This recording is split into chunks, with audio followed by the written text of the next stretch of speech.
Las 8:06 del día 23 de marzo del año 2021, damos inicio a la videoconferencia relativa al módulo 11, Relaciones Colectivas de Trabajo y Seguridad Social, unidad número 2, Derecho Colectivo de Trabajo, sesión 4, Contrato Colectivo y Contrato Ley. Entonces, hoy vamos a hablar de esta figura que es la contratación colectiva, pero que en realidad dentro de las instituciones del derecho del trabajo tendríamos que decir que es el derecho de negociación colectiva. Y la negociación colectiva no es el contrato. La negociación colectiva es precisamente el acuerdo al que llegan los trabajadores y el patrón, o los sindicatos y el patrón, a través de las convenciones colectivas que ellos realizan, producto del diálogo social. Y el diálogo social tampoco es contrato. Diálogo social no es negociación colectiva, ni tampoco es contrato. Al final de cuentas, el contrato es la materialización de esa negociación colectiva, de esos acuerdos a que llegan, producto de la discusión permanente que se da a través del diálogo social, ¿no? El diálogo social realmente es el fundamento principal del derecho colectivo del trabajo, que es precisamente el intercambio que se da entre los actores del derecho al trabajo. Este diálogo social puede ser bipartita o puede ser tripartita cuando participa el Estado. El Estado tiene la necesidad y la obligación de participar eventualmente en el diálogo social. Diálogo social como la medida de solución a los conflictos y a las necesidades que tienen tanto trabajadores y patrones. Es ese conjunto de intercambio de datos, de información, de aspiraciones, etcétera, que hacen entre el sindicato al interior o que hacen patrones y trabajadores eventualmente, pero que cuando no es posible continuar con el diálogo, entra el Estado como un tercero interesado para propiciar ese diálogo y a tomar una actividad, una posición activa en el diálogo social. Producto de ese diálogo social es evidente que empiezan a hacer negociaciones, empiezan a hacer acuerdos, por decirlo de esa manera, empiezan a hacer convenciones que van a desencadenar en lo que llamamos nosotros contratos colectivos de trabajo o contratos ley. Son las dos figuras que son los instrumentos que nos sirven a nosotros para fijar ciertas cosas. Pero vamos a entender exactamente qué es el contrato colectivo y qué es el contrato ley. De entrada, el contrato colectivo lo vamos a encontrar regulado del artículo 386 al 403 de la Ley Federal del Trabajo, con algunas grandes modificaciones que se hacen en el 2019, producto de la reforma constitucional del 2017. En el 2017 hubo necesidad de modificar, como veíamos nosotros, la cuestión de la democracia sindical, la cuestión de legitimar precisamente los acuerdos que se tomen trabajadores y patrones y que realmente estos acuerdos, esta negociación sea real y sea legítima. Es decir, que realmente los contratos colectivos realmente sean producto de una negociación, de un diálogo legítimo entre los involucrados en el derecho del trabajo.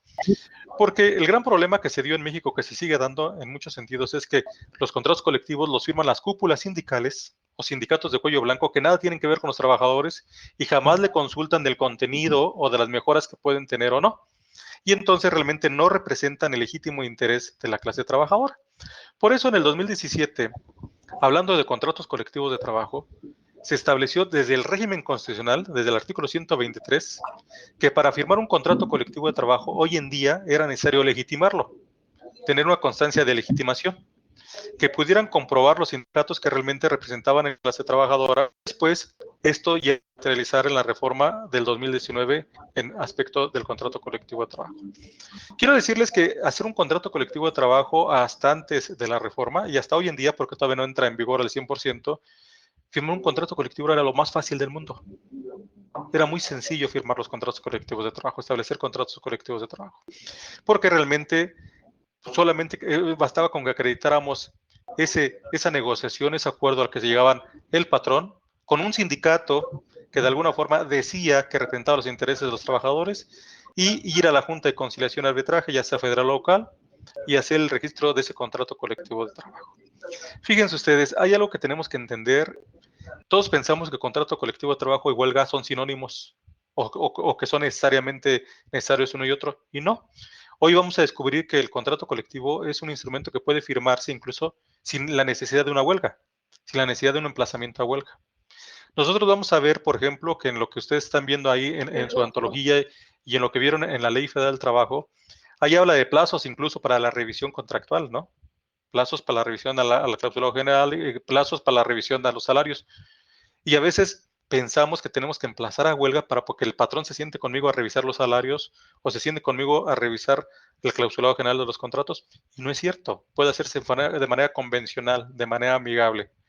pueden eventualmente los trabajadores y los patrones. Y eso es algo que nos falta hacer un cambio de conciencia en México entre los trabajadores, entre los sindicatos y los patrones. Los sindicatos ser conscientes, realmente representar el interés legítimo de la clase trabajadora, realmente consultar a la base y realmente pedir lo que sea justo y no pedir por pedir.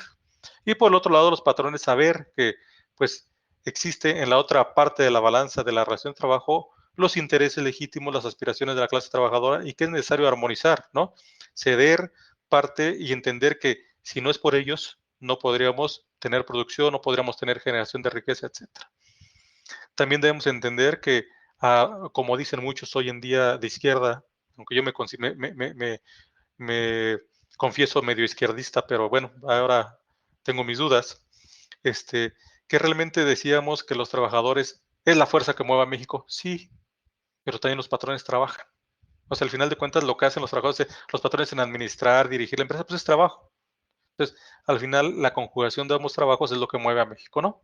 Pero deben ser armónicas, deben ser equilibradas. Dice la propia Ley Federal del Trabajo en el artículo segundo que las normas del trabajo tienden a proteger, digo, a generar el equilibrio entre los factores de la producción y armonizando los intereses del capital del trabajo, es decir, armonizar, equilibrar las cosas. Cuando el equilibrio se pierde, entonces estamos en un gran problema dentro de la empresa o establecimiento. Pero, ¿qué son los contratos colectivos de trabajo? Ese es un gran problema. ¿Qué entendemos en realidad por contrato colectivo de trabajo? Fíjense.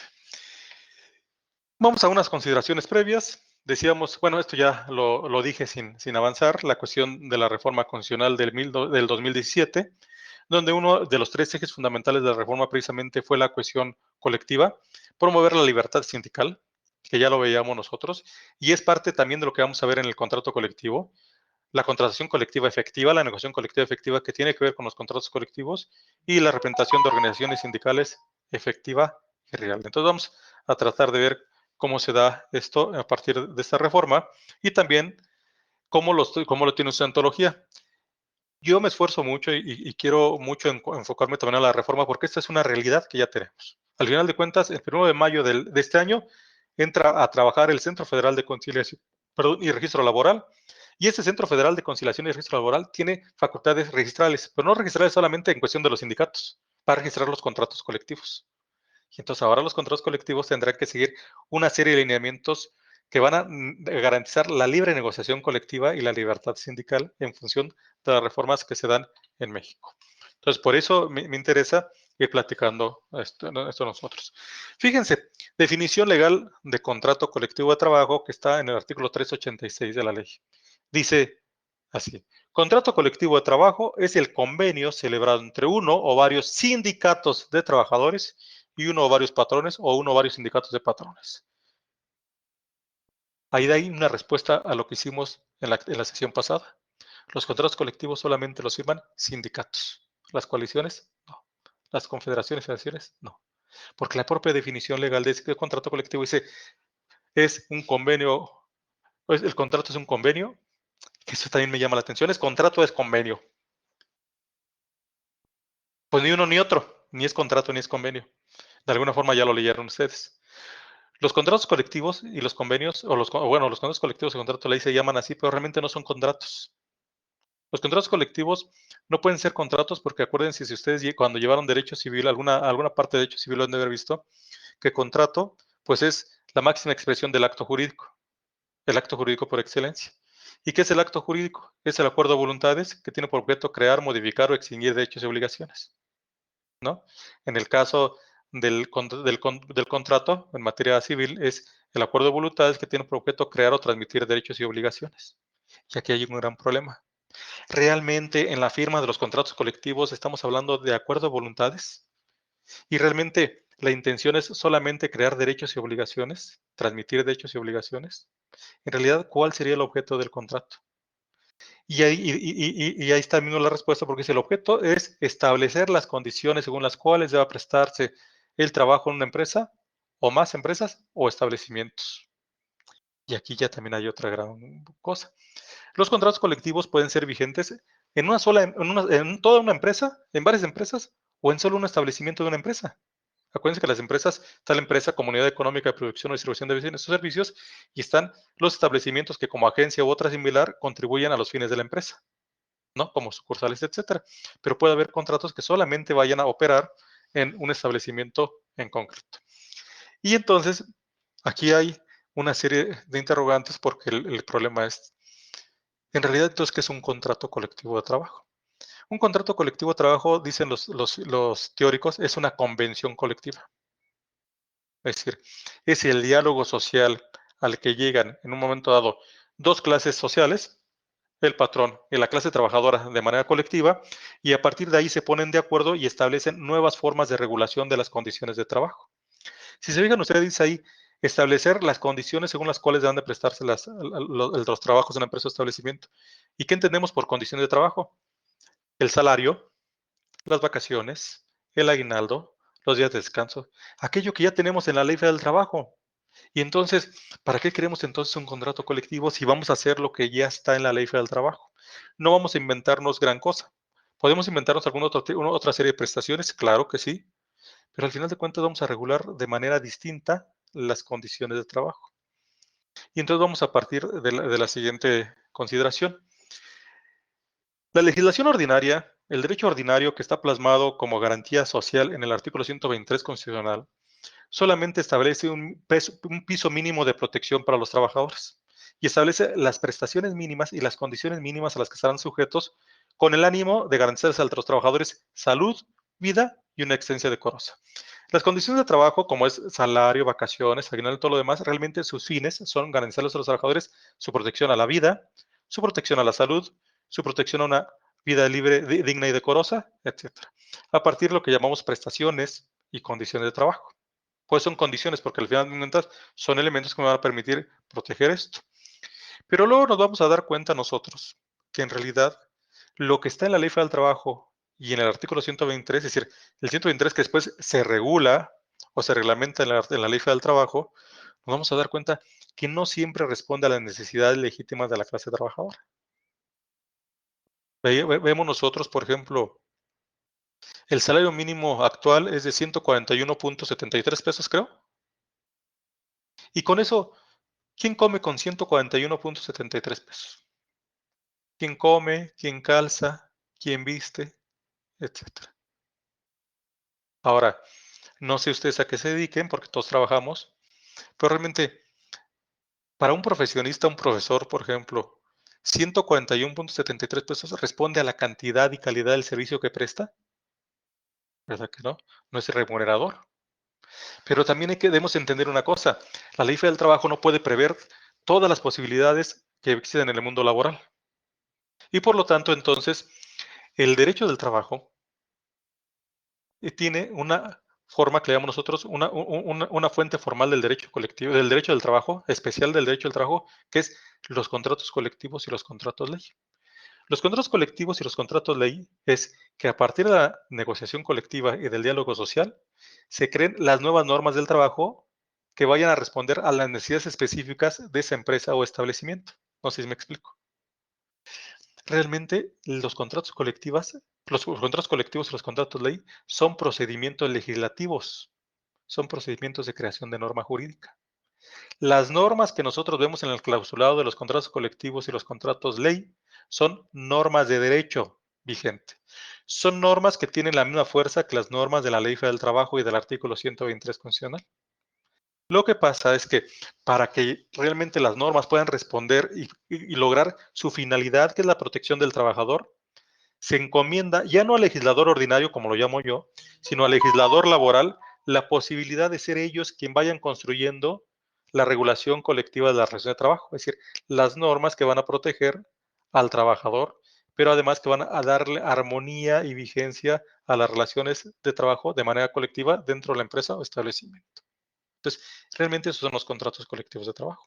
Por eso, si ustedes leyeron en su antología, habla que estas normas eventualmente incluso se extienden a los trabajadores que hayan participado o no de la firma del contrato colectivo, a los que hayan sido sindicalizados o no, e incluso aquellos que sin ser trabajadores eventualmente vayan a entrar a trabajar a la empresa, son protegidos y se les aplica el contrato colectivo. Entonces, si fuera un contrato, si fuera un acuerdo de voluntades, no tendría por qué beneficiar a aquellos que no hayan manifestado su voluntad, ¿no?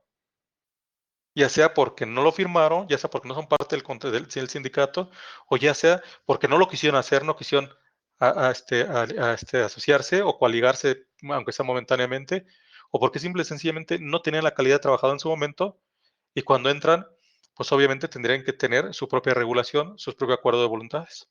Entonces, los contratos colectivos no son contratos ni tampoco son convenios. Se llaman así.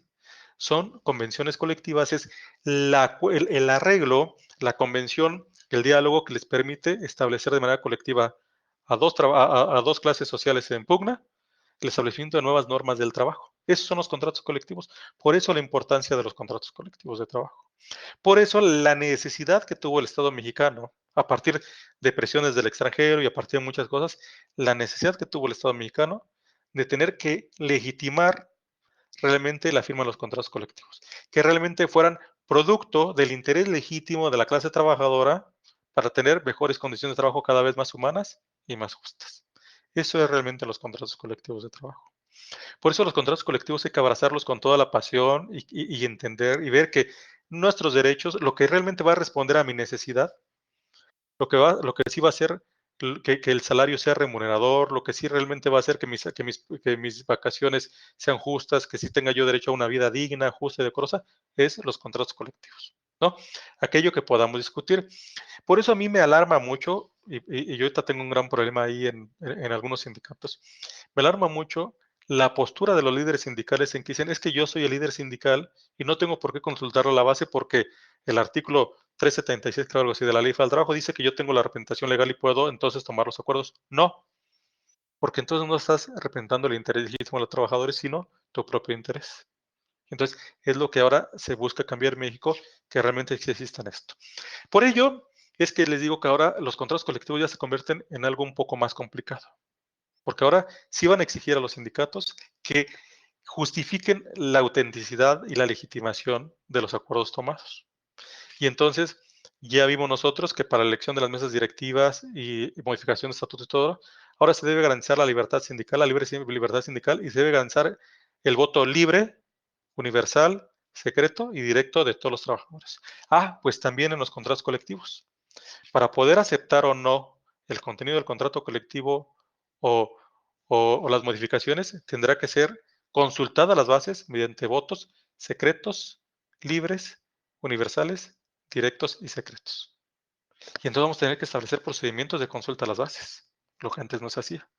Ahora, el Centro Federal de Conciliación y Registro Laboral no te va a aceptar un contrato colectivo nuevo o en revisión si no se justifica que fue consultada la base. Y esto me parece bastante interesante en todo caso. Dice ese artículo 386 bis que se agrega el 1 de mayo del 2019, dice, el apoyo a los trabajadores mediante voto personal, libre, secreto, constituye una garantía para la protección de la libre negociación colectiva y sus legítimos intereses. Es decir, vamos a cumplir con el convenio 98 de la OIT, con el artículo 80, con el convenio 87 de la Organización Internacional del Trabajo y garantizar la libre y auténtica negociación colectiva y la defensa de los legítimos y reales intereses de la clase trabajadora. ¿Mediante qué? Mediante garantizarles que lo que decidan sea a través de un voto libre, personal y secreto. Y directo, pues digo, la verdad es que, y directo porque fíjense, indirecto sería que yo pudiera hacerlo a través de una representación, mando delegados y los delegados toman la decisión. Ahora no, ahora hay que hacer una votación directa, secreta, libre, universal. Dice, la demostración de dicho apoyo conforme a los procedimientos establecidos en el artículo 390 bis y 390 ter. Ahí vienen los procedimientos que han de seguirse para consultar las bases en cuestión de contratos colectivos nuevos y en contratos colectivos en revisión. Los contratos colectivos en revisión son más fáciles, siguen siendo un tanto fáciles, aunque hay que consultar las bases, pero los contratos colectivos de nueva creación van a ser un gran problema porque ahora los trabajadores, los sindicatos, para poder demandar la firma de un contrato colectivo, ustedes leyeron que los patrones tienen la obligación de firmar contrato colectivo de trabajo con los trabajadores que estén sindicalizados cuando se los solicite. Y si ese se niega, tendrán derecho a irse a huelga, ¿no? Para obligarlo a firmar el contrato colectivo. Claro, eso es cierto. Pero ahora también es cierto que los trabajadores que demanden la firma del contrato colectivo tienen que demostrar que tienen el apoyo mayoritario de los trabajadores que van a verse afectados por la firma del contrato colectivo de trabajo. A través de un tipo de recuento adelantado. En materia burocrática, en materia colectiva, si el patrón eventualmente impugnaba una huelga, de- este, mm, diciendo que es inexistente por no contar con el apoyo mayoritario de los trabajadores, hay una prueba que es la prueba madre en materia colectiva, que es el recuento, donde se manda a los trabajadores a que vengan a votar para ver si en efecto estaban apoyando la huelga o no. Ahora, se van a hacer recuentos previos a través del Centro Federal de Conciliación y Registro Laboral para ver si en efecto los trabajadores apoyan al sindicato o no, porque eventualmente puede salir otro sindicato que quiera también la firma y entonces van a ver quién es realmente el sindicato que representa los intereses legítimos de la clase trabajadora. Y entonces esto es interesante porque van a desaparecer esos sin número de sindicatos de protección. En México hay miles de contratos colectivos de trabajo, pero no todos son auténticos o un gran número no son auténticos, porque son contratos en los cuales el patrón se buscaba un sindicato de protección, un sindicato cuello blanco, y a través de una lana firmaban un contrato colectivo, lo depositaban en la Junta de Conciliación y Arbitraje, para evitarse que un sindicato real y legítimo pudiera emplazar, porque hay una cosa bien cierta. Salvo las excepciones que vamos a ver más adelante, en una empresa o establecimiento no puede haber más que un contrato colectivo de trabajo. ¿Por qué? Porque es norma.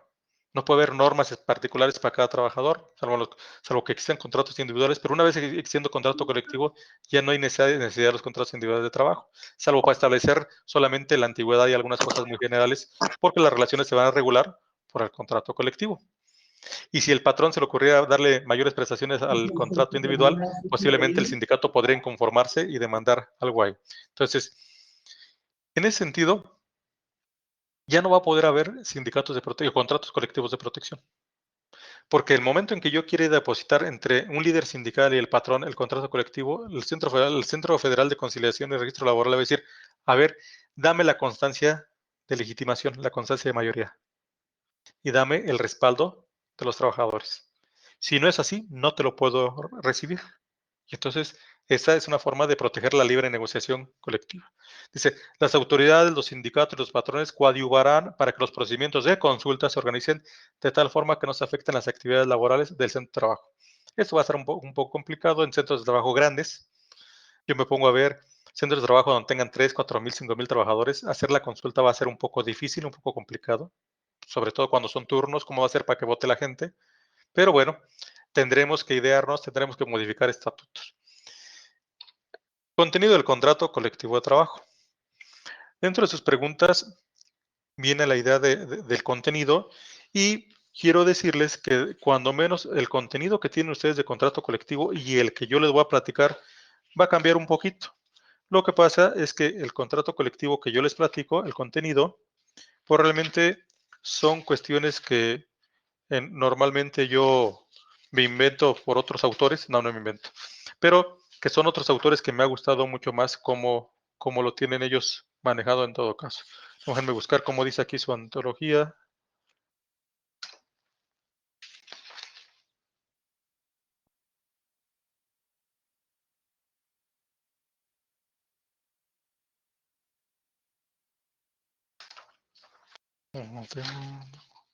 Ok, bien, fíjense. Yo normalmente pienso, y siguiendo los autores y viendo la estructura realmente de los contratos colectivos de trabajo, los contratos colectivos tienen tres tipos de cláusulas generales o básicas. La parte que es el elemento fundamental o núcleo, que incluso ya hemos platicado esa idea de Mario Lacueva de la parte de la envoltura protectora y la parte medular o núcleo, la parte que le llamamos cláusulas envoltura protectora y las cláusulas que les llamamos nosotros cláusulas ocasionales, ¿no? Y ustedes, cuando menos acá en lo que leyeron en su antología, sí hablan de la parte medular o núcleo y la parte de la envoltura protectora. Bueno, la parte medular o núcleo es la parte central y la parte importante del contrato colectivo, pues son las cláusulas que van a contener las condiciones de trabajo para la prestación de los servicios. Van a establecer el tabulador salarial, van a establecer las jornadas de trabajo, van a establecer los días de descanso y las demás prestaciones a que tengan derecho los trabajadores, que es la parte importante y la parte central de los contratos colectivos de trabajo. Yo quiero decirles otra cosa también importante. Los contratos colectivos de trabajo siempre deben ir encaminados a superar las condiciones ordinarias y hacerlas acordes a las necesidades reales y legítimas de la clase trabajadora dentro de la empresa o establecimiento. No tiene caso hacer contratos colectivos de trabajo donde yo vaya a repetir el contenido de la ley del trabajo, porque al final de cuentas estaría replicando una norma que ya existe. Entonces, normalmente la parte fundamental o núcleo va a responder a esa legítima aspiración de la clase trabajadora y vamos a establecer el tabulador de salarios, es decir, puestos, cuánto va a ganar cada trabajador por jornada de trabajo o por quincena, como lo queramos poner, cuáles son los días de descanso, las vacaciones que vamos a conceder. Vamos a establecer, por ejemplo, cuál debe ser la jornada. Y la jornada no necesariamente debe ser de 8 horas, decíamos nosotros que la jornada máxima es de 8 horas, pues la jornada deberá responder a aspectos biológicos, sociales, culturales y familiares que van a discutir el patrón y el trabajador. Va a ser producto de un diálogo, de un intercambio, de una serie de peleas, de mentadas de Mauser, disculpen la expresión, de papachos, etcétera. Incluso ahora que veamos huelga, vamos a hablar cómo se dan las negociaciones colectivas.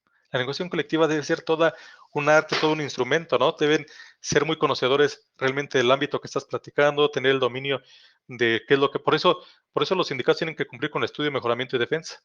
Ellos cuando lleguen a la negociación de un contrato colectivo, tienen que tener ya un pleno conocimiento de su realidad, ya tienen que haber hecho un estudio para poder hacer la propuesta para el mejoramiento y la discusión con fundamento del contrato colectivo de trabajo que están pidiendo y además tendrán que hacer toda una técnica o una táctica de negociación colectiva, técnicas de negociación colectiva. Es decir, no puedes llegar y decir, quiero esto y me siento y si no me lo das, me levanto. No, tiene que haber todo un ejercicio, todo un instrumento de cómo vamos negociando.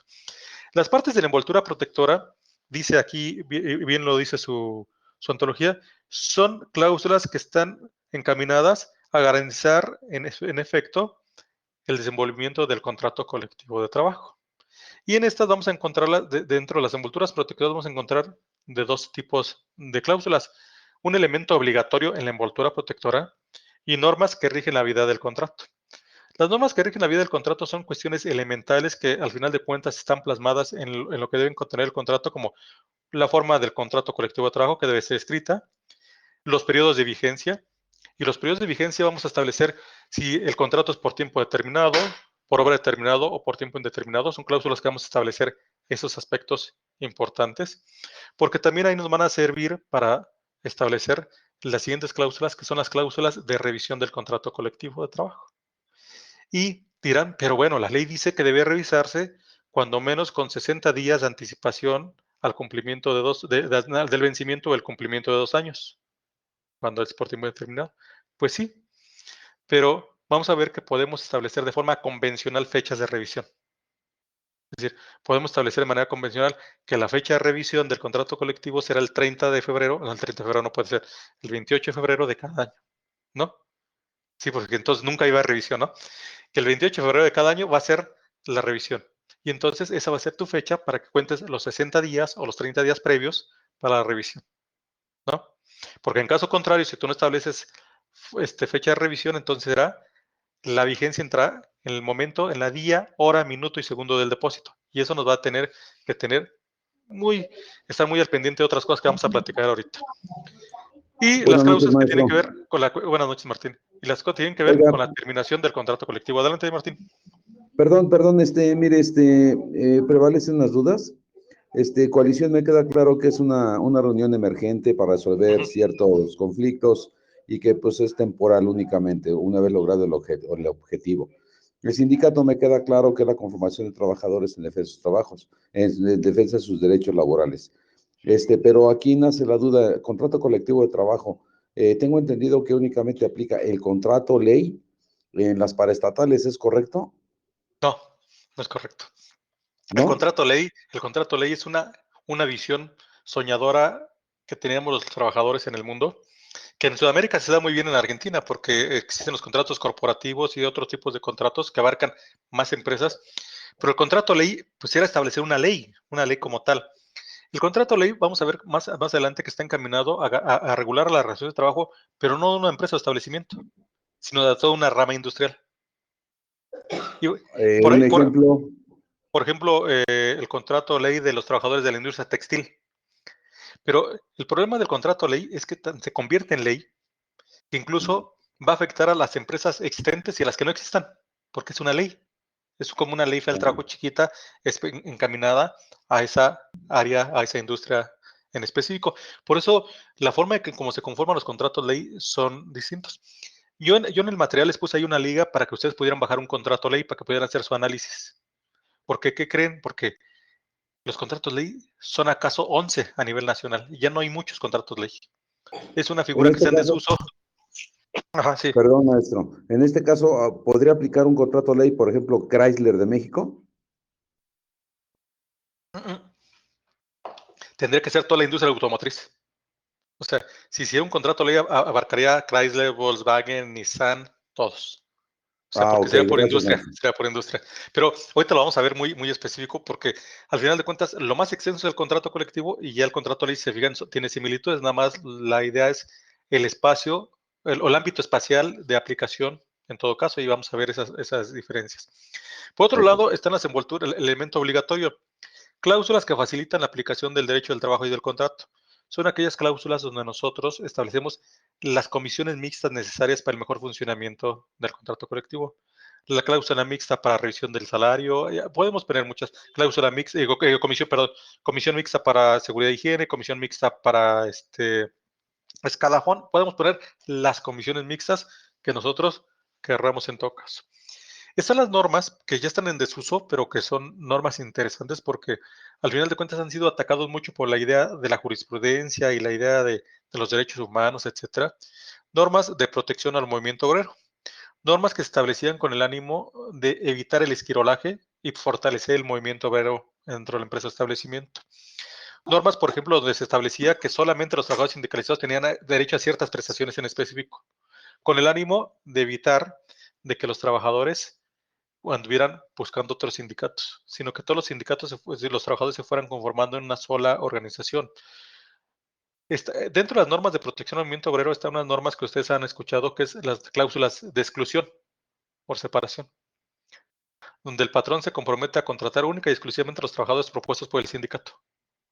¿Sí? Porque es la idea de que el patrón, fíjense, que el patrón, con el ánimo de debilitar al sindicato, no empieza a contratar trabajadores externos para hacerles mayoría de contra. ¿No? Esas son cláusulas que van encaminadas a fortalecer el movimiento obrero y cláusulas de obligación de las partes entre sí. Cláusulas que que sin ser condiciones de trabajo constituyen prestaciones nuevas en un momento dado o obligaciones entre sí, que están aquí como cláusulas complementarias y algunas otras cosas que permiten en un momento dado establecer algún tipo de prestaciones como cuestiones de becas, cuestiones de estímulos, cuestiones de que se le paga al sindicato a la secretaria, el local sindical, la electricidad, etcétera. Y por último están las normas ocasionales, que son las transitorias. Normas, toda norma, toda ley, todo conjunto normativo, todo cuerpo normativo, si se fijan, tiene normas transitorias, artículos transitorios. Artículos que una vez que se cumple el contenido del artículo, desaparecen y dejan de tener vigencia. Por eso se llaman transitorias u ocasionales, ¿no?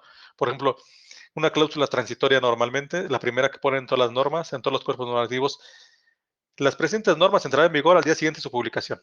Entonces están enunciando cuál es el inicio de vigencia. Cumpliéndose, esa norma ya no tiene efectos, porque ya cumplió su efecto.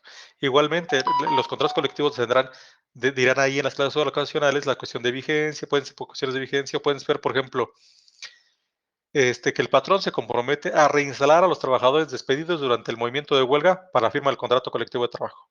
Entonces, ¿cuál es la única finalidad? Que lo reinstalen. Una vez que han sido reinstalados, desaparece esa cláusula ocasional o transitoria. ¿Sí? Si fijan, es muy similar a lo que ustedes vieron. Nada más que la parte de la envoltura protectora con otras subclasificaciones, pero prácticamente es lo mismo. Entonces, yo por ahí les mandé un contrato ley, o más bien las ligas para que escojan un contrato ley, y les mandé un contrato colectivo de trabajo. ¿Por qué les mandé ese contrato colectivo de trabajo de un tecnológico de creo que el de Uruapan?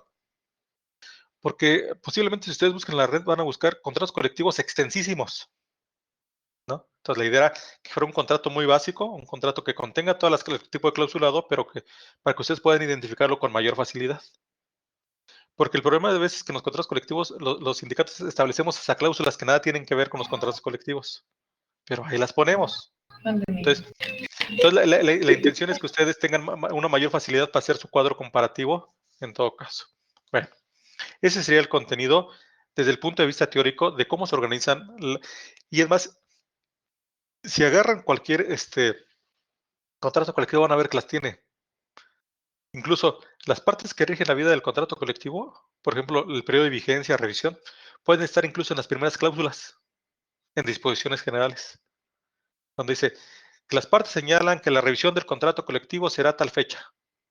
Y viene, y que la administración del contrato colectivo le corresponde exclusivamente al contrato único, al sindicato único fulano tal. Entonces, no necesariamente están al final o están en ese orden. Hay muchas cláusulas de periodo de vigencia, de forma del contrato o de revisión que están al principio o que están en un capítulo específico. Las cláusulas en un momento dado, medulares o núcleos, siempre están casi después de las disposiciones generales, porque cláusulas complementarias o que tienen que obligaciones en la parte entre sí también tienen que ver con la forma de contratación, cómo se hacen los contratos, quién está obligado a hacer la propuesta, todas esas cosas. Entonces, lo van a ver cuando hagan el análisis de sus contratos colectivos. De acuerdo al 391 de la Ley Federal del Trabajo, los contratos colectivos tienen que tener cuando menos estos 10 elementos que ven ustedes ahí. Nombre y domicilio de los contratantes. Claro, yo estoy diciendo que no es un contrato colectivo, el contrato no es un contrato, pero sí tenemos que establecer el nombre del sindicato que lo firma o sindicatos que lo firman y domicilios de los mismos sindicatos.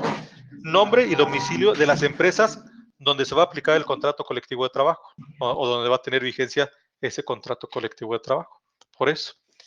Empresas, establecimientos que va a abarcar, tenemos que establecer si es toda la empresa, si solamente son unos establecimientos de la empresa, si son varias empresas, que en un momento sea un sindicato de industria, que firme un contrato con varias empresas, puede darse el caso, ¿no? Tenemos que establecer la duración o la expresión del tiempo, si es por tiempo determinado, por obra determinada o por tiempo indeterminado. La parte núcleo, la parte medular núcleo, que es lo que está subrayado, la jornada de trabajo, los días de descanso y vacaciones, el monto de los salarios. Tenemos que establecer cláusulas relativas a capacitación y adiestramiento de los trabajadores de la empresa o establecimiento, que también es parte núcleo medular, porque al final de cuentas son obligaciones que tienen los patrones ya en la Ley Federal del Trabajo. Disposiciones sobre capacitación y adiestramiento, bases sobre la integración y funcionamiento de las comisiones mixtas, que veíamos de las parte envoltura, y demás estipulaciones que convengan las partes. Pueden poner lo que quieran, pero lo que sí tienen que poner a fuerzas son las cláusulas, las fracciones 4, 5, 6, 7, 8, bueno, más bien todas las que están antes. Pero fíjense, ahí tengo subrayado y en negrito el salario. Ustedes leyeron que un contrato colectivo de trabajo que no tenga tabulador de salarios es nulo. Aguas. Si yo intento la firma de un contrato colectivo de trabajo en el cual no establezca un tabulador de salarios, ese contrato es nulo. ¿Por qué creen que sea nulo?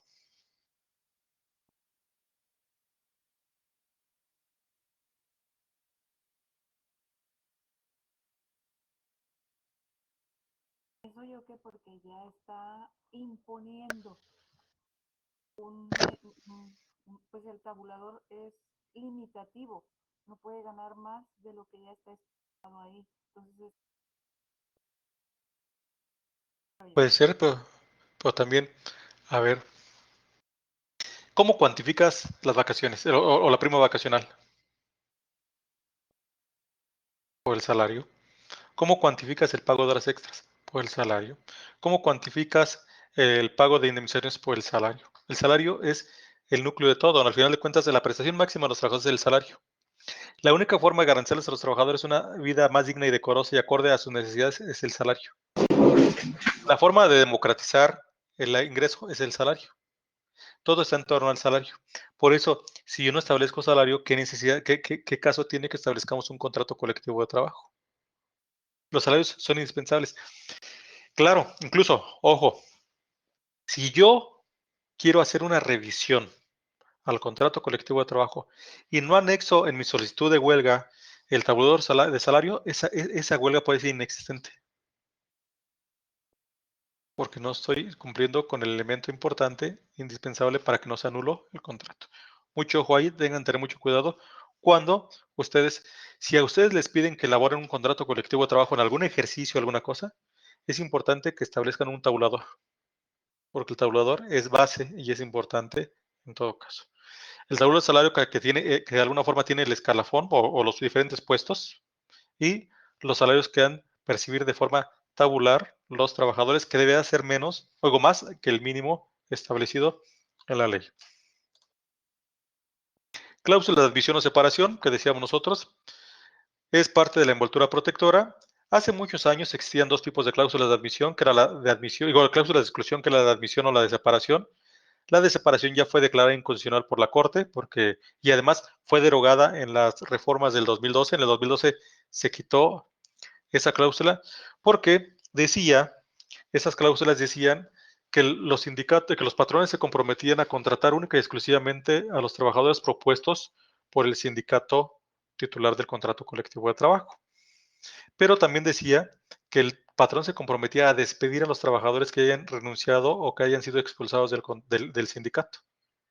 Y entonces te imaginan, si yo expulsaba de mi sindicato a un trabajador, el patrón lo corría sin responsabilidad alguna.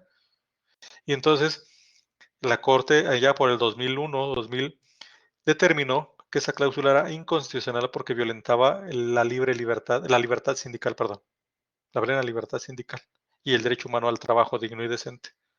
Porque no es posible que tú pierdas o no un trabajo por el simple hecho de estar sujeto a un sindicato o no. Entonces, esa desapareció, pero persiste la de admisión. Dice el artículo 395 de la ley que en el contrato colectivo podrá establecerse que el patrón admitirá exclusivamente como trabajadores aquellos quienes sean miembros del sindicato contratante. Esta cláusula y cualquier otra que establezca privilegios en su favor no podrá aplicarse en perjuicio de trabajadores que no formen parte del sindicato. Es decir, si yo establezco esto, pero hay trabajadores que no forman parte de mi sindicato, no tienen por qué verse afectados de ninguna forma. Y que ya presten servicio en la empresa o establecimiento con anterioridad a la fecha de que solicite la celebración del contrato y la inclusión de la cláusula. También, pero también establece que el patrón separará del trabajo. No, bueno, eso ya lo quitaron, perdón. ¿Sí? Entonces, a ver, denme un segundito porque tengo aquí una urgencia. Denme un segundito. ¿Dónde le pago aquí? Aquí.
Una disculpa, lo que pasa es que como también soy parte de un sindicato, pues estamos peleándonos con el sindicato ahorita y me hablaron por ahí. Entonces, bueno, ahí está la jurisprudencia donde declara inconstitucional en aquel entonces la cláusula de exclusión por separación. Eso sí, dice, en los contratos colectivos no podrán concertarse condiciones menos favorables para los trabajadores que las contenidas en los contratos vigentes de la empresa o establecimiento. Una cosa importante. Cuando yo firmo un contrato colectivo de trabajo, puede haber la posibilidad de que ya existan contratos individuales dentro de la empresa o establecimiento. El hecho de que yo firme un contrato colectivo, este contrato colectivo no puede traer condiciones menos favorables a las que ya existan o preexistan dentro de la empresa o establecimiento. Si el patrón ya pactó con los trabajadores darles ciertas condiciones de trabajo antes de la firma del contrato colectivo, en la firma del contrato no puede haber desconocimiento de las condiciones ya establecidas en los contratos. Ni tampoco puedo estar pactando condiciones distintas o menos favorables a las que ya existan dentro de la empresa o establecimiento. Y esto me lleva a lo siguiente. Fíjense que con la reforma laboral se está obligando a los trabajadores, a los sindicatos, que en un periodo máximo de 4 años a partir del inicio de vigencia de la reforma, es decir, del 1 de mayo del 2019, tengan que legitimar el contrato colectivo de trabajo. Es decir, para empezar a deshacer esos contratos colectivos de protección que no existían y no representaban a nadie, los sindicatos tienen que seguir un protocolo y cuando menos en una ocasión tienen que revisar el contrato colectivo y aceptar, manifestar su legitimación de si es legítimo o no el contrato colectivo de trabajo, si lo conocían o no lo conocían y si aceptan el contenido o no. Si el sindicato no hace esto, llegando a los 4 años, ese contrato se declarará terminado y ya no habrá contrato colectivo entre empresa y establecimiento. Pero dice la ley, sin perjuicio a los trabajadores que se sigan aplicando las condiciones de trabajo existentes en ese contrato colectivo de trabajo. ¿Por qué?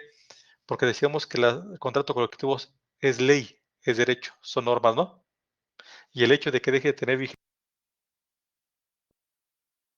es importante en la cuestión de los derechos humanos, el principio de progresividad.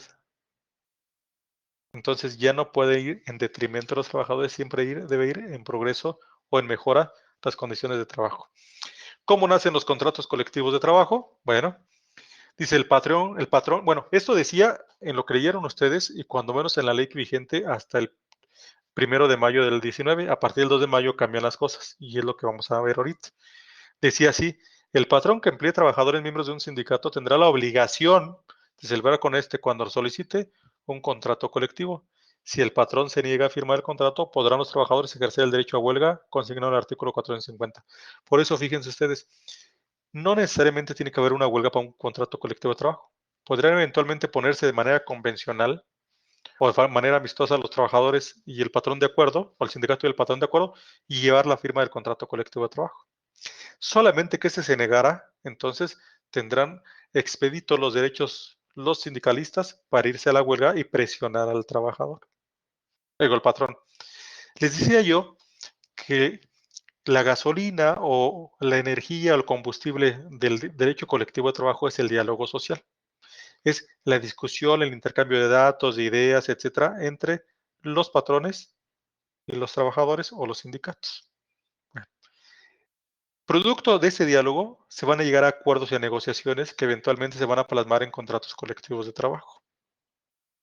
Si este diálogo se rompe, si ese diálogo se pierde, la huelga es un instrumento de restablecimiento del diálogo. O sea, la huelga no lo tenemos que ver como la suspensión de labores. La huelga es el instrumento de restablecimiento del diálogo social.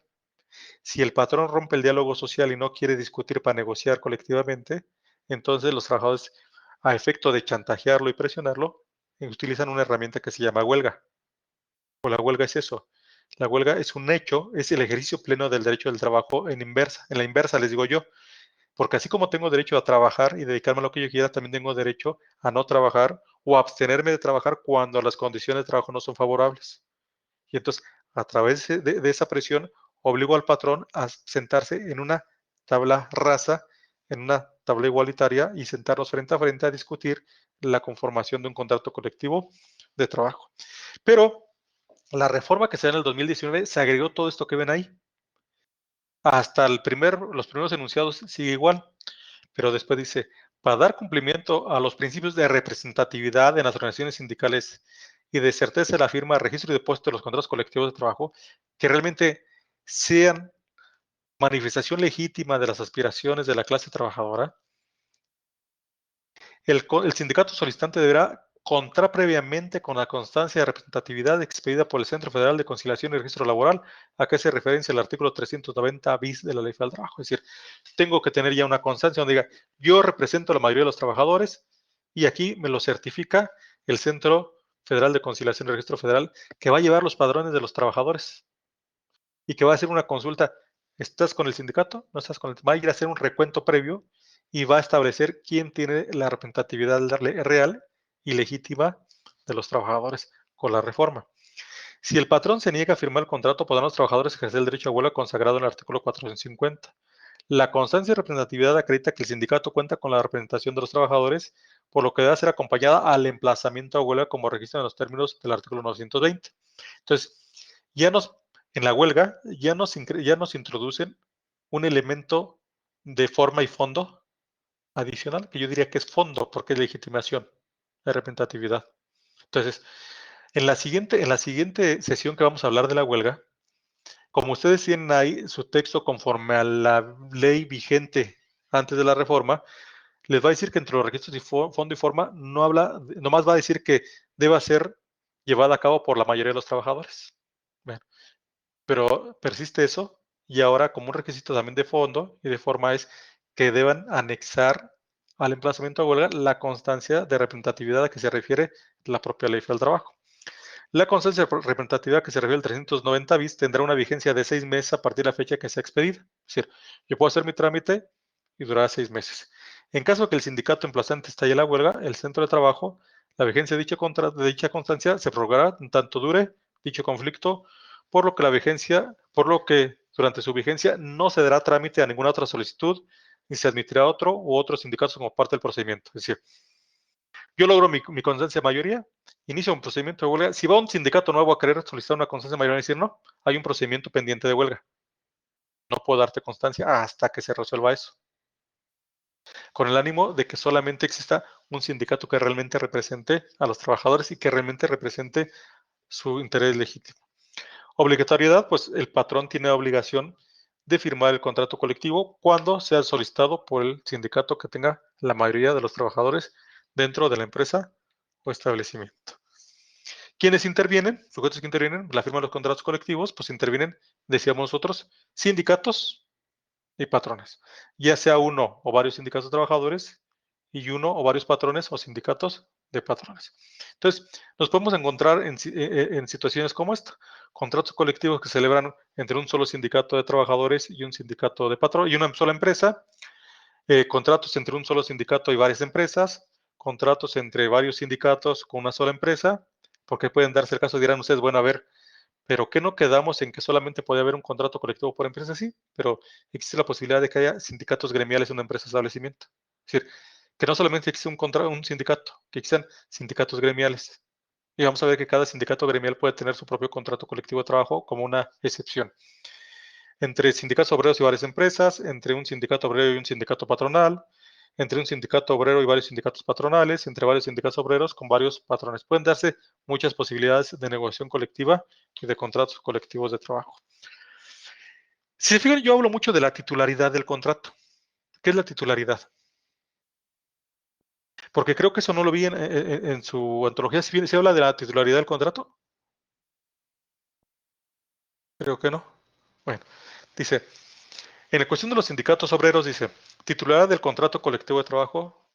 Dice, se presenta la figura de titularidad cuando existen dos o más sindicatos obreros que funcionan en una misma empresa. Como solamente hay un sindicato, un solo contrato colectivo, el sindicato que represente la mayoría y que tenga la legitimidad es el único que podrá negociar con el patrón y que podrá representar los intereses de la clase trabajadora porque tiene la representación legítima. Entonces dice, ante esta situación se presenta la interrogante de determinar quién debe administrar el contrato. Es decir, quién tiene la capacidad jurídica para solicitar su revisión, su cumplimiento, su modificación, de exigir el cumplimiento de las obligaciones derivadas de él, de ejercer sus derechos. El titular del contrato colectivo será el sindicato que tenga, aquí está mal mi diapositiva, dice el que tenga el mayor número de afiliados dentro de la empresa. Con la reforma no es así, no es el que tenga el mayor número de afiliados, sino el que tenga el respaldo mayoritario de los trabajadores, el que obtenga el mayor número de votos por parte del Centro Federal de Conciliación y Registro Laboral. Esto cambia, porque yo puedo tener muchos inflados ahí que realmente no son ni trabajadores y decir, es que mi padrón es de 200 y el tuyo es de 180. Yo tengo la titularidad, no, porque posiblemente muchos ya se murieron, muchos ya no están, o muchos ya ni siquiera están afiliados contigo, sino ya se cambiaron de allá para acá. Entonces, quien tenga la mayoría de votos será el titular del contrato colectivo. Y cuando habla administrar, es decir que es el único sindicato legitimado y facultado para ejercer las diferentes acciones colectivas que tenga el sindicato a su alcance. ¿Cuáles son estas? Bueno, para determinar a quién le corresponde la administración del contrato colectivo, la titularidad, pero fíjense, ojo, aquí hablamos de titularidad. ¿Quién es el titular del contrato colectivo? ¿Quién es el que lo va a administrar? Cuando hablamos del contrato ley, ahí sí hablamos de administración. Porque como es un contrato ley que ya es ley y es permanente para todos, puede haber un sinnúmero de sindicatos en cada empresa o establecimiento. Entonces, ¿a quién le toca administrar dentro de esa empresa o establecimiento? Por eso, cuando al contrato ley hablamos de administración del contrato, cuando hablamos de contrato colectivo hablamos de titularidad del contrato. Dice, si concurren sindicatos de empresa o industriales o unos y otros, el contrato se celebrará con quien tenga el mayor número de trabajadores dentro de la empresa o establecimiento. Bueno, no es cierto. Esto decía lo que ustedes leyeron en la antología. Yo te voy a decir por qué. Si concurren sindicatos gremiales, el contrato colectivo se celebrará con el conjunto de sindicatos mayoritarios que representen las profesiones, siempre y cuando se pongan de acuerdo. Si no, cada sindicato gremial celebrará su propio contrato colectivo. Si concurren sindicatos gremiales y de empresa o de industria, podrán los primeros celebrar su propio contrato colectivo, siempre y cuando que el número de afiliados sea mayor al número de trabajadores de la misma profesión que formen parte del sindicato de empresa o establecimiento. Así decía la ley hasta el 2019. Cambia y ahora se agrega lo siguiente. Ya no habla el que tenga el mayor número, dice el que obtenga el mayor número de votos de trabajadores dentro de la empresa o establecimiento. Porque les digo, ahora no se trata de que tengas padrones grandes, sino que realmente tengas la representación legítima y real, que realmente tengas el respaldo de los trabajadores. Y entonces, ahora, eventualmente, el Centro Federal de Conciliación y Registro Laboral va a ir a preguntar, ¿estás con melón o con sandía? Así como se acuerdan cuando estamos chiquillos, ¿no? ¿Con melón o con sandía? Y entonces tú decides. Y el que tenga el mayor número de votos será el titular del contrato colectivo. Dice, el voto de los trabajadores sea conforme al procedimiento del 390 bis. El sindicato o sindicatos que conforme a lo dispuesto en el presente capítulo obtenga la mayoría de trabajadores, según sea el caso, obtendrá constancia de representatividad correspondiente al fin de celebrar y firmar el contrato colectivo de trabajo. Bueno, la pérdida de la mayoría que se refiere el artículo anterior también hace que pierdan la titularidad del contrato. Es decir, eventualmente yo puedo estar administrando un contrato colectivo de trabajo, pero si yo y dejo de representar los intereses legítimos de la clase trabajadora y si me empiezan a ir a otro sindicato, el otro sindicato podrá arrebatarme la titularidad del contrato colectivo de trabajo. ¿Qué implica la titularidad del contrato colectivo de trabajo? Que puede ser el único facultado para ejercer las acciones en materia colectiva. ¿Cuáles son las acciones que puedo yo ejercer en materia colectiva? La acción para exigir la firma de contrato colectivo, la acción de revisión de contrato colectivo de trabajo, la acción de cumplimiento cuando ha sido violado, la acción de modificación de las cláusulas, la acción de titularidad de contrato colectivo de trabajo. Estas son acciones de orden colectivo y le corresponden solamente al sindicato que acredite tener la mayoría de votos dentro de la empresa o establecimiento. Por ahí hablábamos, vieron ustedes que hablan de requisitos de validez del contrato. Bueno, para que el contrato sea válido, tiene que ser escrito. Los contratos colectivos no pueden ser verbales, pues un contrato verbal no existe. Para la validez del contrato debe incluirse el pacto en relación a los salarios. Contrato que no tenga salarios es nulo. Y una vez que el contrato ha sido otorgado, debe ser por triplicado y depositado. Ahí dice la Junta de Conciliación, pero ahora será ante el Centro Federal de Conciliación y Registro Laboral. ¿Por qué por triplicado? Porque uno se queda en el registro en el centro, otro se le entrega al patrón y otro al trabajador. Dice el contrato debe ser celebrado por escrito o pena de nulidad y debe ser registrado en el Centro Federal de Registro de Conciliación y Registro Laboral. Bueno, decíamos que si no hay salarios, no existe vigencia del contrato, no es válido, es nulo. Y bueno, elementos, eso no tiene mucho sentido. Bueno, ya lo está. Duración. Los contratos colectivos durarán, pueden ser por tiempo determinado, por tiempo indeterminado o por obra determinada, ¿no? Dice ahí, cuando el contrato por tiempo determinado, también llamado por tiempo fijo, que podrá ser mayor, que no podrá ser mayor a 2 años en relación con el contenido general y de 1 año en lo que se refiere a los salarios cuota diaria. Creo que aquí observé un error en su antología, pero no me acuerdo, porque hablaba de la revisión tanto salarial como contractual de 60 días. Creo que sí dice una parte, ¿no?